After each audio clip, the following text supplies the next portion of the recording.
જેતપુર સ્થિત વિવેકાનંદ સ્કૂલ પાસે એક ફાર્મ હાઉસમાં ચાલી રહેલા મસ્ત મોટા જુગારધામ ઉપર એલસીબી પોલીસે સપાટો બોલાવી ₹10,90,000ની મત્તા સાથે 8 જુગારીઓને દબોચી પાડી જેલ ભેગા કર્યા હતા।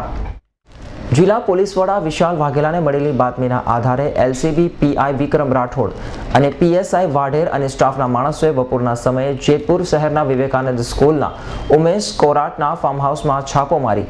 જુગાર રમી રહેલા ઉમેશ કોરાટ, ભાવેશ ધુલેસિયા, રોહિત ભાખર, રમેશ સરધારા, જયપ્રકાશ મોતિયા, દિનેશ પોશિયા તેમજ 8 જુગારીઓને દબોચી પાડી તેમની પાસેથી રોકડા ₹4,13,000ની રોકડ તેમજ વાહનો મળી કુલ ₹10,50,000ની મત્તા કબજે કરી કાયદેસરની કાર્યવાહી હાથ ધરી છે। એલસીબી રાજકોટ રૂરલનાઓએ બોરડી સમટલેડા ગામની સીમમાં ઉમેશભાઈ જીવરાજભાઈ કોરાટની વાડીમાં જુગાર અંગે રેડ કરતા જેમાં આરોપી તરીકે ઉમેશભાઈ જીવરાજભાઈ કોરાટ, ઉંમર વર્ષ 53, જેતપુર ગામના આરોપી નંબર 1ના કબજા ભોગવટાની વાડી, આરોપી નંબર 2 થી હાથના તિલપતિ રોન પોલીસનો 8 જીતનો જુગાર રમી રમાડતા તથા આરોપી નંબર 8ના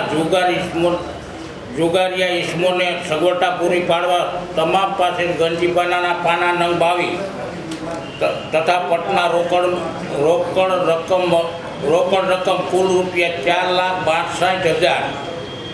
તથા મોબાઈલ 7 કિંમત ₹13,500 તથા વાહન 4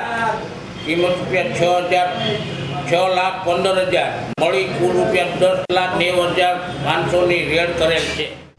હાલ તો પોલીસે જુગાર રમવાની મજા માણતા આ તમામ જુગારીઓને જેલના સળિયા પાછળ ધકેલી દીધા છે। હરેશ ભાલિયા,